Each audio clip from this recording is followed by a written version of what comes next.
Bonjour à toutes et à tous et bienvenue sur Over the Rainbow. Aujourd'hui, je suis ravie de vous accueillir sur mon format Femmes d'ambition, dans lequel je reçois des femmes inspirantes qui viennent nous raconter leur parcours professionnel. Ce format est disponible en version audio en podcast, mais aussi en version vidéo sur YouTube. Et aujourd'hui, je suis ravie d'accueillir Margot, la jeune fondatrice de la start-up Benenota, qui va du coup venir nous raconter son parcours à elle et puis cette belle idée de créer une start-up avec sa mamie, la recherche des financements, les levées de fonds et puis bien sûr, on parlera un peu aussi de l'ambition au féminin. Bonjour Margot. Bonjour Capucine. Comment tu vas ? Ça va.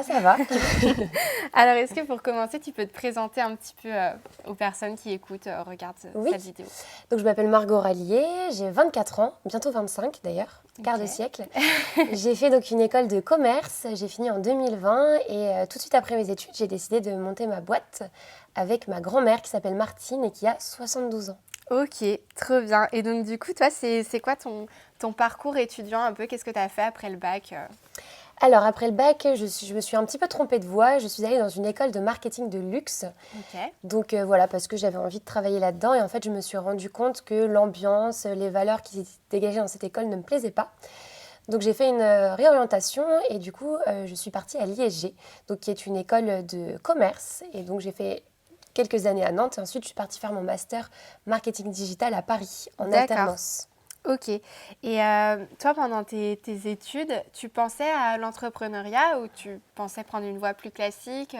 C'était quoi un peu ton avis sur ça ? Pas du tout. Je voulais pas forcément monter ma boîte. Ouais. Je pensais plus travailler dans une société dans le domaine marketing. J'aimais beaucoup l'événementiel, la communication, etc. Et en fait, il y a ce petit projet qui est né avec ma grand-mère un peu avant le confinement. Et du coup, voilà, ça mûrissait dans ma tête pendant le confinement en me disant cette aventure, ça prend un petit peu d'ampleur, donc pourquoi je ne monterais pas ma boîte ? Mais ce n'est pas quelque chose que j'avais en tête depuis que j'étais toute petite. Ouais, je vois. Et du coup, justement, tu nous parlais de cette idée qui a mûri un peu. Avant ça, comment est-ce qu'elle est née déjà, cette idée de Benenota ? Alors en fait, c'est grâce à une amie qui faisait des cotons réutilisables pour sa famille en DIY chez elle pour Noël.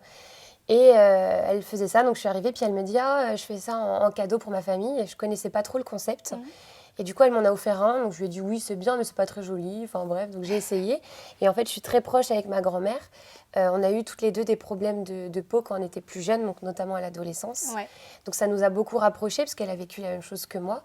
Et donc on en parle beaucoup, elle me donnait pas mal de petites astuces. Et puis je lui ai fait découvrir donc, ce concept des cotons réutilisables et elle m'a dit ouais, c'est top pour la planète, c'est bien, mais par contre c'est pas très joli et je trouve pas que ce soit très pratique. Donc elle m'a dit je vais t'en faire mais quelque chose de plus joli, plus élégant, plus pratique, etc. Et donc elle m'a fait un mini gant démaquillant lavable. Okay. Et depuis ça, voilà, elle m'a appris à coudre, on a créé un compte Instagram, on a créé un site internet, on s'est un peu emballé et puis on ne s'est jamais arrêté. Oui, je vois. Et donc ça a commencé quand ? Avant le confinement, c'est ça ? C'était en 2020. D'accord, ok. Et donc, du coup, est-ce que tu peux expliquer justement tout ce que vous proposez à Benenota comme produit ? Donc, on a commencé avec les mini-gants démaquillants lavables et aujourd'hui, on a une petite dizaine de produits au catalogue. Donc, on a nos serviettes à cheveux turban qu'on met donc sur la tête à la sortie de la douche pour sécher les cheveux. On a également nos bandeaux de soins. On fait des paréos de bain. Donc, tu sais, les serviettes, quand tu mets ta serviette en sortant de la douche pour éviter qu'elle tombe, donc c'est un paréo à scratch. Okay. On a également des peignoirs et puis on a développé une petite gamme de cosmétiques, des savons solides au lait de chèvre et au beurre de karité. Et puis après, on propose divers accessoires pour la salle de bain. Ok. Et du coup, toi, tu m'as parlé donc de ton parcours et ta grand-mère Martine, qu'est-ce qu'elle a fait dans sa vie avant d'en arriver à Benenota ? Alors, on nous pose souvent la question, elle n'est pas couturière. Ma grand-mère, en fait, c'était une époque, quand elle était plus jeune, où les femmes ne travaillaient pas forcément. Donc, elle a travaillé 5 ans dans sa vie, elle était en laboratoire, elle était au contrôle qualité. Et puis après, elle s'est occupée de ses enfants, voilà, une grande partie de sa vie. Donc, pour elle, c'est aussi nouveau, et puis ça lui permet, en fait, finalement, à 72 ans, de travailler, d'avoir une carrière, d'être mise sous les projecteurs, parce que à l'époque, enfin voilà, où elle avait ses enfants, c'était beaucoup mon grand-père qui était mis en avant par sa carrière. Et elle était un petit peu en retrait. En plus, c'est quelqu'un qui est assez casanière. Elle aime beaucoup, voilà, lire, s'occuper de ses enfants, mais elle n'a jamais voulu être sur le devant de la scène. Et aujourd'hui, en fait, elle a beaucoup changé depuis quelques mois parce que c'est quelqu'un qui prend plaisir finalement à faire les choses, à créer sa boîte, à se mettre un petit peu en avant sans, voilà, sans dire des grands mots, mais elle aime bien, puis ça lui permet de s'accomplir à 72 ans aussi, montrer ce qu'elle est capable de faire. Ouais, c'est ça, tu l'as vu s'épanouir un peu dans ce qu'elle faisait. S'épanouir et aussi beaucoup changer. Elle s'affirme depuis qu'on a créé Benenota. Elle donne des idées, elle s'affirme, alors qu'avant, c'était beaucoup plus mon grand-père. Maintenant, elle sait dire mon grand-père, non, c'est comme ça.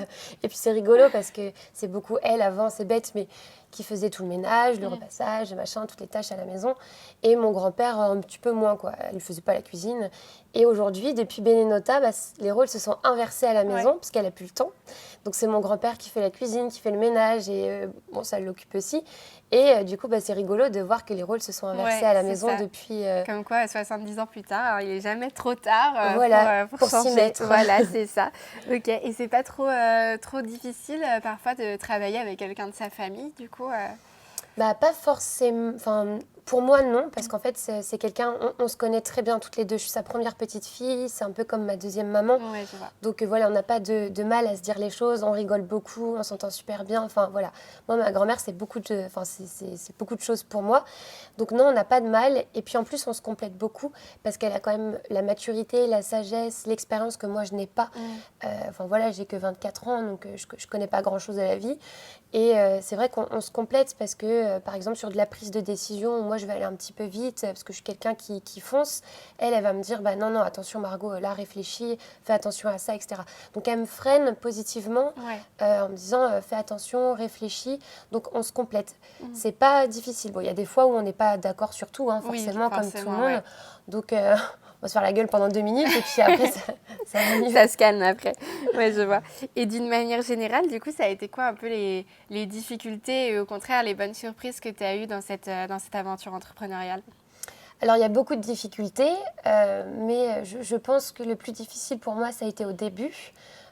Quand j'ai commencé, parce qu'en fait, ma grand-mère est plus sur la partie réflexion, prototype, tout le côté manuel, couture. Okay. Elle est moins sur le côté opérationnel, c'est-à-dire la relation avec les fournisseurs, les clients, les partenaires. Et du coup, quand j'ai commencé, c'était difficile en termes de crédibilité. Donc, on m'a déjà posé la question si le fait d'être une femme, ça m'avait posé problème. Alors, je réponds souvent que le fait d'être une femme ne m'a pas posé problème. Par contre, le fait d'avoir 24 ans, alors c'est peut-être le mix des deux, d'être une femme et d'avoir 24 ans, au début m'a posé problème en termes de crédibilité quand j'allais voir les partenaires ou les fournisseurs en leur disant, voilà, je veux ça, pour telle date. Ils se foutaient un petit peu de moi. Et en fait, à partir du moment où on a commencé à être médiatisé, d'un point de vue local, mais aussi d'un point de vue national, et là, quand je suis revenue, je me rappelle un fournisseur qui ne me prenait pas du tout au sérieux. Je suis revenue le voir après avoir fait la une de Ouest France ou après être passée dans plusieurs médias. Et là, tout d'un coup, il me prenait au sérieux, il respectait les délais, tout était bien fait alors qu'avant, il y avait des petites erreurs. Donc voilà, je pense que j'ai plus eu du mal à m'affirmer à cause de mon âge. Et je pense qu'il y a aussi le côté féminin. On n'est pas beaucoup de femmes à entreprendre. Et donc, oui, je pense qu'il y a une certaine crédibilité à acquérir par l'âge et par le sexe, c'est triste à dire. Mais... Ouais, c'est sûr. Et du coup, au contraire, quels ont été un peu les bons côtés que tu as pu, les bonnes surprises que tu as eues en te lançant comme ça, les choses qui t'ont fait du bien, qui t'ont fait découvrir des choses sur toi Alors, plusieurs choses. Déjà, quand on a lancé ça, on ne pensait pas du tout que ça allait devenir une entreprise. Pour nous, c'était une aventure entre grand-mère et petite fille. Et en fait, on va dire que nos 2 grosses victoires, c'est 3 mois après avoir lancé Benenota, on a reçu une lettre du président de la République qui nous félicitait, de son chef du cabinet, Brice Blondel. Mais bon, je pense que le président est derrière aussi. Mais du coup, qui nous félicitait pour cette aventure intergénérationnelle avec ce côté justement transmission du savoir-faire, transmission entre générations et puis l'aspect écologique. Donc, première petite victoire où là, on s'est dit, c'est rassurant quand même, on fait quelque chose, on ne le fait pas pour rien, ça plaît. Donc ça, et puis après, forcément, ça a été aussi lorsqu'on a été contacté par M6 pour participer à Qui veut être mon associé, où là, on s'est dit, oh là là, ça prend de l'ampleur, ça veut dire qu'on fait quelque chose de bien et que ça intéresse. Donc là, ça a été notre deuxième victoire depuis qu'on a lancé Beninota. Et justement, comment ça s'est passé le tournage Qui veut être mon associé? Moi, c'est vrai que c'est là que je t'ai découverte. Comment est-ce que tu as vécu cette expérience? Et ta grand-mère aussi, parce que vous ne l'avez peut-être pas forcément vécu pareil. Oui, c'est vrai, pas forcément pareil. Ouais. Déjà, pour remettre un petit peu le contexte, on a été contacté du coup par une journaliste donc, sur LinkedIn. Moi, c'est pareil, je connaissais cette émission, mais je ne me sentais pas légitime de la faire parce qu'on avait 6 mois d'existence. Ouais. On était tout petits par rapport à d'autres grosses boîtes. Je me disais, on ne fait peut-être pas le poids. Et en fait, quand on a été contacté, on s'est dit, on y va, on teste. Et effectivement, c'est une expérience qui est très stressante, mais aussi très enrichissante, parce qu'on est très suivi par toute l'équipe M6, que ce soit en amont, pendant ou après. Donc, on est coaché pour apprendre à pitcher, pour mettre un petit peu aussi d'émotion, parce que ça reste de la télé, pour réussir à convaincre les investisseurs. Et c'est une journée avec ma grand-mère qu'on n'oubliera jamais, mais qui a été fatigante, émouvante. Enfin voilà, on peut utiliser beaucoup de termes, parce qu'on arrive à 11h sur le lieu, et de 11h jusqu'à 18h, on n'arrête pas, quoi. On est tout le temps sollicité, que ce soit pour des interviews, pour raconter l'histoire. Et en fait, on passe qu'à 17h. Donc, entre 11h et 17h, on attend, on fait des interviews, voilà. Donc, en fait, c'est très usant. Et on se disait, avec ma grand-mère, le stress commençait à monter, parce qu'on se disait, oh là là, on a tellement parlé, on a tellement fait d'interviews qu'on va arriver sur le plateau. On va plus savoir quoi dire parce qu'en fait, on l'a tellement répété toute la journée qu'on va oublier les choses fondamentales ou le message qu'on veut faire passer. Et en fait, ça s'est super bien passé parce que quand on arrive sur le plateau, déjà, il y a ce moment hyper stressant où les caméras, vous devez connaître, doivent bien se mettre, etc., se fixer. Donc, il y a cette minute de silence où on doit rester sur le plateau et attendre que toutes les caméras se calent. Donc, on regarde les investisseurs avec ma grand-mère et on ne doit pas parler. Ça a été le moment stressant. Donc voilà, et puis après, une fois qu'on se lance, c'est parti, quoi. Donc ça s'est très bien passé, mais c'est une aventure géniale. Ouais. Et du coup, justement, pour les personnes qui éventuellement n'auraient pas vu l'émission, est-ce que tu peux dire quel a été un peu le dénouement de cette émission? Oui, donc pour rappeler un peu le contexte, on pitch devant 5 investisseurs français qui sont issus donc, de plusieurs entreprises. Et on pitch pendant 2-3 minutes et ensuite, effectivement, on a des questions. Et à l'issue de ces questions et de ce pitch, les investisseurs, en fait, nous annoncent si oui ou non ils veulent prendre part au projet, enfin nous rejoindre. Et ils prennent une part au capital contre un certain montant qu'ils nous apportent aussi au sein de l'entreprise.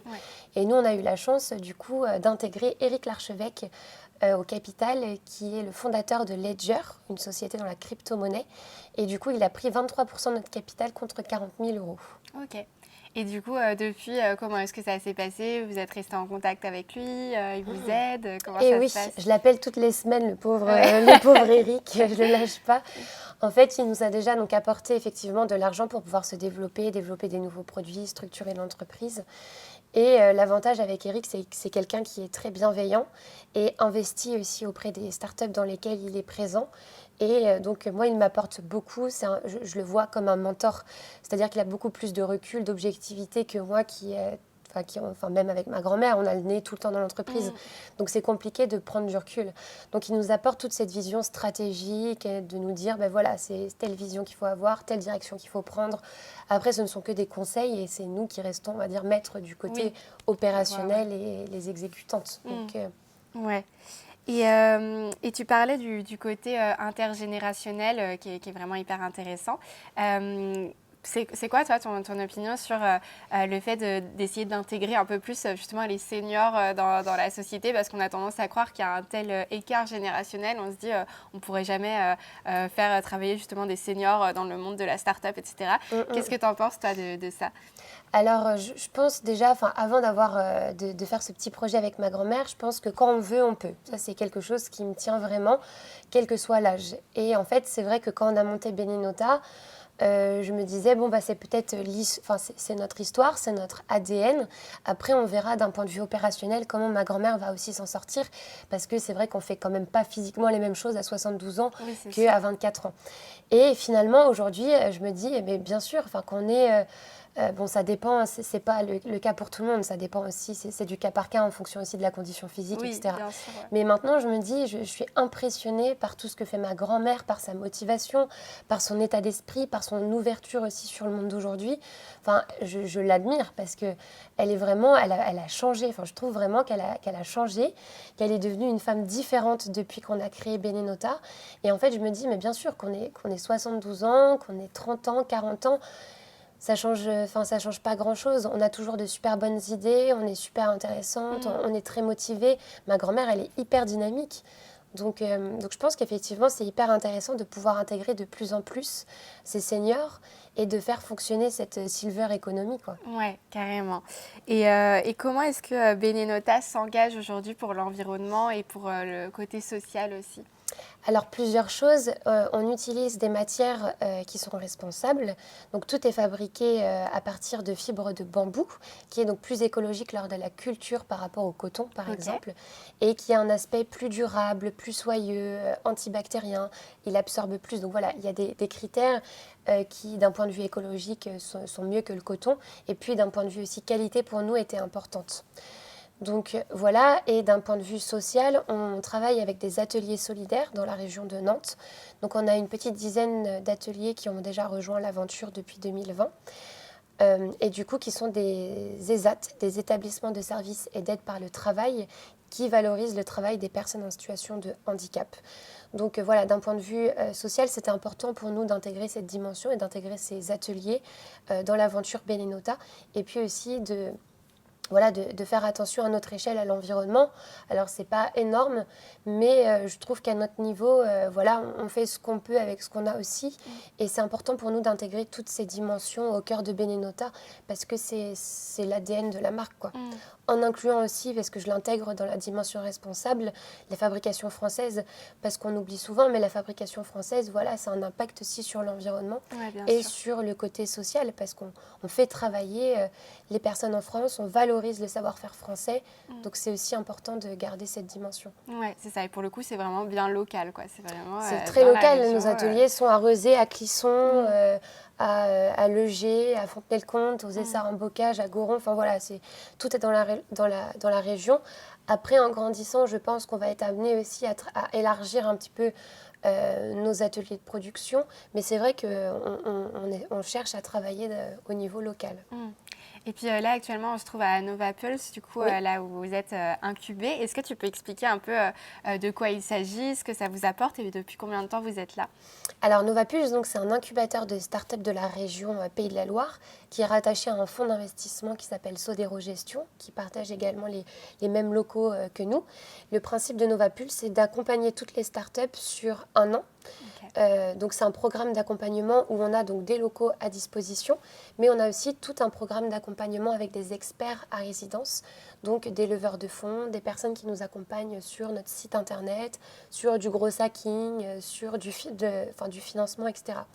Donc pour nous c'est génial parce qu'avant ça, moi je travaillais dans mon appartement, on n'avait pas de locaux, ou alors chez mamie, donc c'était un petit peu compliqué de faire la part des choses entre la vie pro et la vie perso.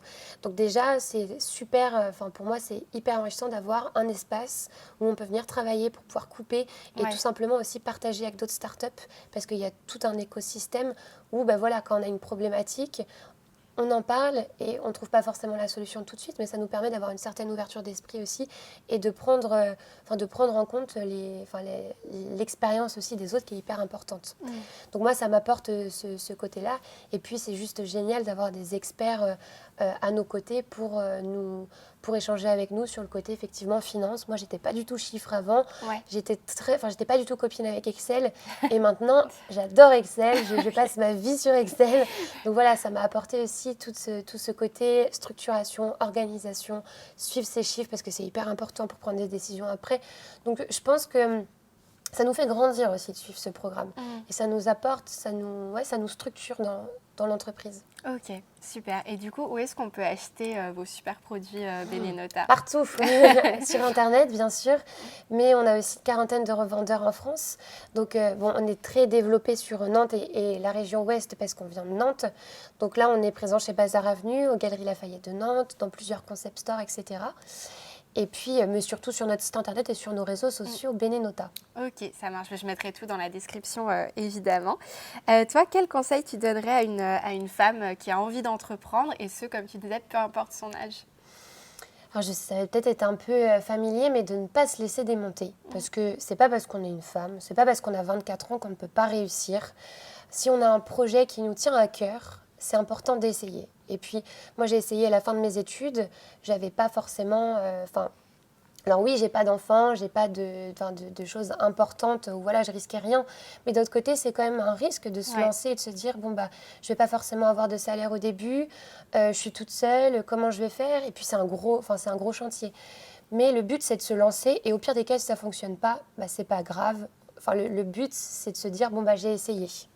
De ne pas avoir de regrets après en se disant, ben voilà, j'avais une passion, j'avais un chouette projet et je ne me suis pas lancée. Donc le but, c'est d'oser et surtout de faire marcher son réseau et de demander conseil autour de soi. Et de ne pas garder l'idée pour soi en se disant, oh là là, si je garde l'idée pour moi, tout le monde va me... Enfin, si j'en parle, tout le monde va me la voler. Ouais, Mais non, non, il faut en parler parce que c'est comme ça qu'on va avoir les retours des autres et qu'on va pouvoir s'améliorer aussi. Donc voilà, conseil, se lancer, faire marcher son réseau et demander ou parler avec les autres, quoi. Ok, trop bien. Et du coup, on va terminer sur le petit mot de la fin. Pour toi, qu'est-ce que ça signifie aujourd'hui être ambitieuse en tant que femme? Bah, être ambitieuse, pour moi, c'est oser. Oser aller frapper à la porte de personnes, de personnes qui sont peut-être inatteignables, mais frapper à la porte parce que ça a du sens pour notre entreprise. Donc pour moi, l'ambition, c'est oser, se lancer. Et, et voilà, je pense qu'on peut tout faire. Donc voilà, c'est ça. Il n'y a pas de limite. Il n'y a pas de limite. Voilà, c'est un bon résumé. Merci. Ok, bah parfait. Bah, merci beaucoup Margot de m'avoir accordé cette interview. Merci à toi, hyper intéressant. Moi, j'adore le monde de l'entrepreneuriat aussi, donc je trouve ça hyper passionnant. Et puis de voir en plus une jeune femme travailler avec sa grand-mère, je trouve ça tellement intéressant. Donc merci beaucoup à toi. Merci à toi. Et puis merci du coup à vous aussi d'avoir écouté ou regardé cet entretien. J'espère qu'il vous a passionné tout autant que moi. Évidemment, n'oubliez pas de rejoindre Over the Rainbow sur Instagram, de commenter et de partager cet épisode pour soutenir mon travail. Vous retrouverez aussi dans la description le site internet de Benenota. Je vous invite également à aller les suivre sur les réseaux sociaux. Et je vous dis à très vite pour un prochain épisode. Et d'ici là, prenez bien soin de vous.